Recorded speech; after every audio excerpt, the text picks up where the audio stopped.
Lo más importante y lo que hay que destacar en principio para entrar en contexto es que la estancia jesuítica Carolla, por el legado con cargo de quien fuera el fundador del Colegio Montserrat, el presbítero Ignacio Duarte y Quirós, que en ese legado con cargo él estableció que donaba la estancia a la Compañía de Jesús nuevamente después de su fallecimiento, pero con un cargo que no podía ser utilizada para otros fines que no sean los de sostener su obra, es decir, el Colegio Montserrat. Eso evita que la estancia jesuítica Carolla sea vendida a manos privadas como sucedió con las otras estancias. Entonces, al quedar en manos del Estado y luego iniciar nuestro periodo revolucionario en mayo de 1810, los ejércitos de la patria, los próceres de la patria, el lugar elegido para hacer el descanso, es decir, para poder tomar caballos, alimentos, etcétera, etcétera, eran los lugares donde había quedado edificios en el erario público. Carolla es exactamente uno de esos edificios. Por lo tanto, nosotros tenemos, obviamente, algunos registros históricos del paso de nuestros próceres por Carolla, registros rigurosos y otros no tanto, porque después en las memorias de estos próceres quedará retomado y recopilado por sus biógrafos, ¿no?, esas cartas, esos escritos y sobre todo cartas. En el caso de San Martín quedará registrado algunas opiniones, algunas observaciones, algunos comentarios que ellos hicieron. El caso que con San Martín nosotros conocemos que en diciembre de 1813 pasó el camino hacia el norte, estuvo en la estancia Carolla, porque, ¿cómo lo sabemos? Porque al director, en ese momento, director general Francisco de Viana, sucedido luego por Gervasio Posadas y luego por Pueyrredón, que tuvieron que ver con la fábrica de armas blancas, él es uno de los que sugiere, ya lo había hecho Belgrano, y como lo había hecho Belgrano, a él también le quedó la curiosidad de conocer qué es lo que pasó con la estancia jesuítica Carolla y toda la posibilidad que tenía por los ingresos de los cursos de agua, todos los canales que habían dejado los jesuitas armados hacia el Tajamar, luego la salida del molino hacia el riego, vital para templar acero. Entonces allí es cuando él, ratificando las palabras de Belgrano, le sugiere a Francisco de Viana instalar la fábrica de armas blancas, la primera fábrica de armas blancas, que en definitiva fue, bueno, un desprendimiento de un sector de recursos humanos y materiales de la fábrica de pólvora de Tucumán. Entonces sabemos que San Martín estuvo por muy poquito tiempo, 2 días, en diciembre de 1813. Él iba camino hacia el norte, hacia Tucumán, para relevar de su cargo al general Manuel Belgrano en el ejército del norte, ¿no? Y él luego, al año siguiente, allí nomás, a los pocos meses, en mayo, estaba muy enfermo, él tenía, recordemos crónicamente, un asma muy, pero muy severo, y ese asma lo obligó a buscar lugares más cálidos en el sentido de que menos húmedos para poder recuperarse pronto. Entonces retorna hacia Córdoba. Y sabemos que el último día de mayo de 1814 estuvo en la estancia jesuítica Carolla. Allí sí hay documentación rigurosa, ¿no? Y el 1 o el 2 de junio, allí hay un par de dudas con respecto a lo que escribieron los historiadores, él viaja hacia Córdoba, le dice en ese momento a Francisco Laprida, que era el gobernador, que no acepta quedarse en Córdoba, que eso le afectaría a su salud, que se va a Salgán con la invitación de Pérez Bulnes, su amigo, a su estancia, a pasar unos días. Esos días se convierten en realidad en meses donde él se va a recuperar pronto, ¿no?, de su problemática crónica. Y entonces tenemos esos pasos de San Martín por la estancia Carolla. Obviamente luego todo quedará un poco también a la imaginativa de qué habría sucedido con algunas cartas, con algunos comentarios que él hace, de acuerdo a las interpretaciones de los historiadores. Sí sabemos que San Martín, una vez que ya estuvo en Mendoza, declarado gobernador de Cuyo, y a fines de 1814 ya instalado en Mendoza para organizar la campaña del cruce de los Andes, él cuando recibe las primeras bayonetas y las primeras armas de la fábrica de Carolla, él hace este comentario en una carta justamente dirigida a Pérez Bulnes, a quien ya en otra carta le había agradecido su hospitalidad y la posibilidad de mejorar su salud, ¿no? En esta carta ya enviada desde Mendoza, le dice que los aceros templados en Carolla son tan buenos como los aceros toledanos.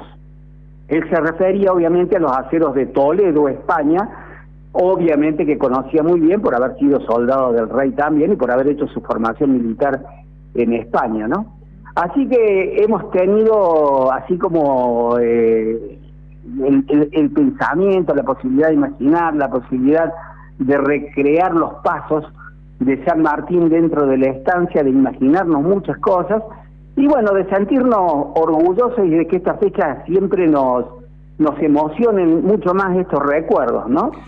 Recuerdos que son importantes para la zona, ¿no? Históricamente hablando.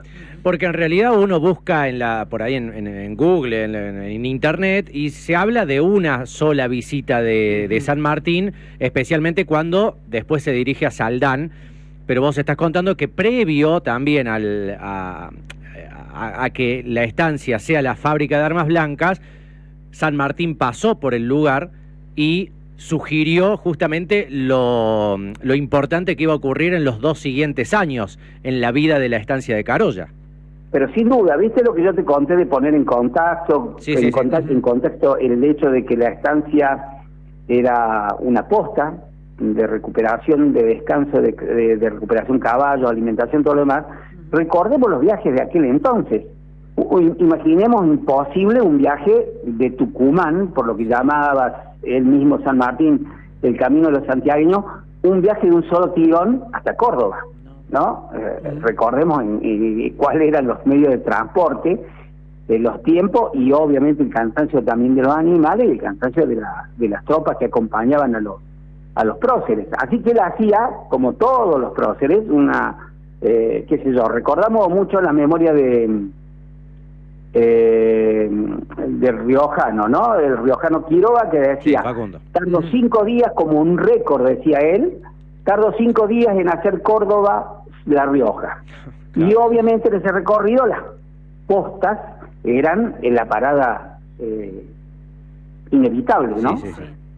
Ineludible. Y resulta que en esa parada, como decíamos en el contexto, antes de llegar a Córdoba, estábamos a 5 leguas de aquel entonces, estábamos a 50 kilómetros, el que hacía la última parada era Carolla, ¿sí? Un edificio público que afortunadamente por Duarte Quirós quedó en el ámbito público y permitió que se le diera usos en todo sentido, inclusive el alojamiento a los inmigrantes que fundaron Colonia Carolla, ¿no? Así que la última parada de él hacia Córdoba, con esto que yo te cuento de Francisco Ortiz de Ocampo, que lo invita a que se quede en la ciudad, o a ciudad, lo que era la aldea de Córdoba en aquel entonces, y él sigue camino a Saldán. Poco tiempo, ¿no? Él se quedó poco tiempo, al igual que Manuel Belgrano, venían de paso, pero Manuel Belgrano es una estadía de una semana aproximadamente, un poquito más, cuando iba ya hacia Buenos Aires, había ido también, cuando iba hacia el norte pasó también por Carolla, se alojó en Carolla, y a la vuelta, a los 4 meses antes de fallecer, camino a Buenos Aires, cuando escribe la carta esta que vos mencionaste en el principio de la nota de tu alocución, respecto a la carta que le manda Carlos del Signo, un amigo de él en Córdoba, que le prestó 400 pesos para que pudiera continuar su viaje hacia Buenos Aires, ¿no? Así que nuestros máximos próceres, ¿no? San Martín, Belgrano, ellos han estado en Carolla, han admirado el trabajo de los jesuitas de Carolla, lo han transmitido hacia Buenos Aires, y después ya San Martín, recibiendo, lo te digo yo, con las espadas, los sables, los espadachines, y sobre todo las bayonetas que se templaron en Carolla, tuvo nada más y nada menos que ese concepto excelente hacia los aceros templados en la estancia. Justamente, desde 1814 y los siguientes 2 años de la estancia, ahí es donde funciona la fábrica de armas blancas, y allí, como para también contextualizar, se hicieron todos los sables y puntas de bayoneta para los ejércitos de quién específicamente, porque bueno, también está lo de la espada de Artigas, especialmente lo que se elaboraba y se producía en la estancia mientras era fábrica de armas blancas. ¿Iba para qué ejército? Para Belgrano especialmente, el mayor porcentaje, y también San Martín recibió. Lo que sí había que ver, que los sables, las espadas, digamos, ganadas a los extranjeros en las revoluciones y en las batallas por la recuperación del territorio, como fue el caso de las invasiones inglesas, hubo mucho material que recuperar en el sentido de arreglarlo, ¿no? Claro. No solamente era templar los aceros, sino también en aquellas batallas que inclusive hubieron luego de la declaración de la independencia, en aquellos derroteros de luchas, nos hicimos de bastante material, de bastantes armas, y en ese entonces lo que se hacía también en la estancia Carolla especialmente, yo diría que en un porcentaje de mitad y mitad, era no solamente fabricar, sino también recuperar lo que estaba roto, ¿no? Por eso había carpinteros, talabarteros, bronceros, todo lo que eran especialistas, maestros de oficio, que generaban el arreglo y luego también el templado de nuevas armas. Una de las nuevas armas que se hicieron, recordando las entregas que se llevaron a Córdoba, una fue la de José Gervasio Artigas, que le manda a fabricar el que era entonces gobernador de Córdoba, José Díaz, y en ese regalo que le envía José Gervasio de Artigas, obviamente pone a la estancia Carolla así como en un primer plano del conocimiento de la fabricación, ¿no? De la fabricación del templado y de la fabricación de un arma blanca tan importante y de tanto prestigio, ¿no? Recién hablabas de los conocedores de oficios que debían trabajar en la estancia. Justamente eso te quería preguntar, ¿cómo funcionaba cuando era fábrica de armas blancas? ¿Quién la dirigía?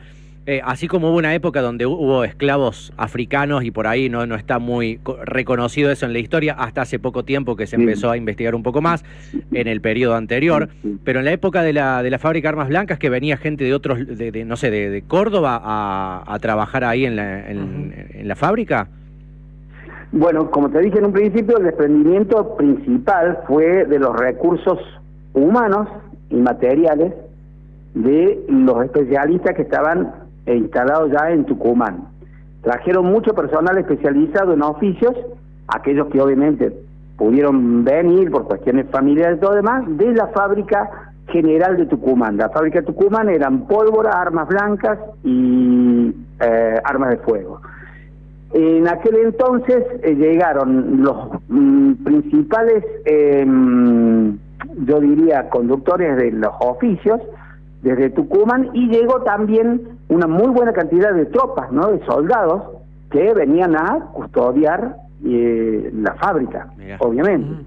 Por eso se hizo en esa época también la planta alta de nuestra estancia, lo que nosotros hoy llamamos el salón de usos múltiples, un pequeño salón que tenemos en la planta alta, donde era dormitorio de los soldados que custodiaban la estancia. Claro. Y hasta de vigilancia, calculo, ¿no? Y la torre de vigilancia, también de la planta alta, ¿no? Todo ese sector se hizo para recibir a los integrantes de la fábrica. Manuel Rivera fue el coronel, que fue el que resultó elegido para dirigir la fábrica de armas blancas, que venía en ese entonces desde la fábrica de Tucumán y obviamente puesto en sus funciones por Pueyrredón, el director supremo de aquel entonces, de 1814.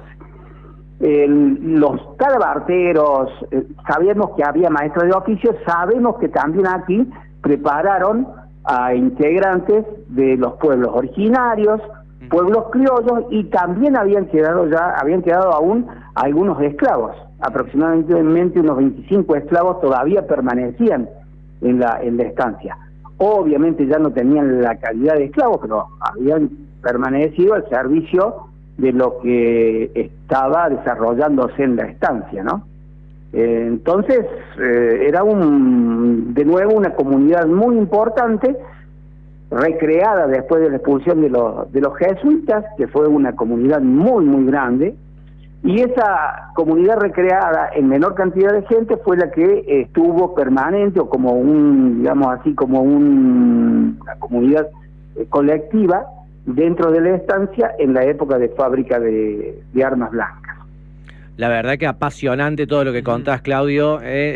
Nos encanta escuchar todo esto, aprender. Uno que ya tiene 40 sigue aprendiendo. Me imagino para las nuevas generaciones, para los niños que por ahí, bueno, no conocen tanto detalle, o quizás ni saben que San Martín pasó por Carolla en su momento, y cómo San Martín, Belgrano, Carolla, ese triángulo, digamos, de palabras tan importantes, son fundamentales para la independencia de nuestro país, ¿no? Sí.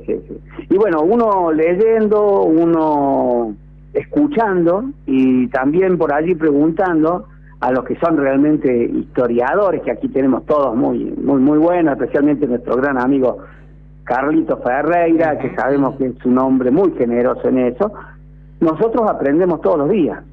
Imagínate la gente que por allí escucha, así como vos decís, muy de vez en cuando. Yo creo que tenemos esa misión también, despertar esa chispa, ese entusiasmo, despertar esa curiosidad por el lugar que nosotros en estos momentos eventualmente estamos custodiando, y que sabemos que es un lugar icónico y que está dentro de los registros de la historia grande de la patria, ¿no?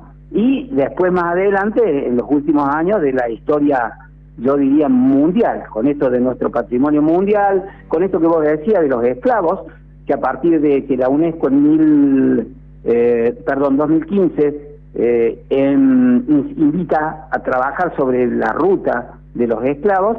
Con todo esto se van conociendo muchos más detalles, y uno hace un poco más de investigaciones acerca de lo sucedido en nuestra casa, ¿no? Especialmente. Hay que leer de todo, pero especialmente de la estancia jesuítica Carolla. Así que imagínate el orgullo. Tal la cual. verdad que nos emociona, la verdad que a mí me emociona cada vez que nos dan la oportunidad de relatar todo esto con lo poquito que uno sabe. Yo imagino a aquella gente que tiene erudición en todo esto, ¿no? Como te decía, de los historiadores, y que llevan ese conocimiento a toda la gente que puede. Así que es muy lindo. Y saber hoy que San Martín dejó un legado tan importante también ideológicamente, ¿no? Porque muchas veces decimos ideológicamente, usamos esa frase de una manera peyorativa para referirnos a los fanatismos, a las políticas partidarias, etcétera, pero en realidad él ideológicamente, él, Belgrano y muchos otros próceres que representaban los verdaderos intereses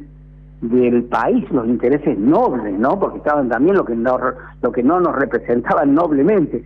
Los que representaban ellos, que eran los intereses nobles, colectivos de la patria que estaban haciendo, y por la cual dejaron su vida, y por la cual lucharon, y por la cual ellos pretendían que después continuara en un proceso mucho mejor del que continuó. En realidad, con todo ese legado, tenemos nosotros la obligación de transmitirlo. Imagínate lo emocionante que es, ¿no? Para que la gente, como vos decís, las nuevas generaciones, los chicos, además sepan de lo que sucedió en la estancia, las ideas de San Martín, y eso, bueno, los educadores en las escuelas también tienen obviamente un papel fundamental, ¿no?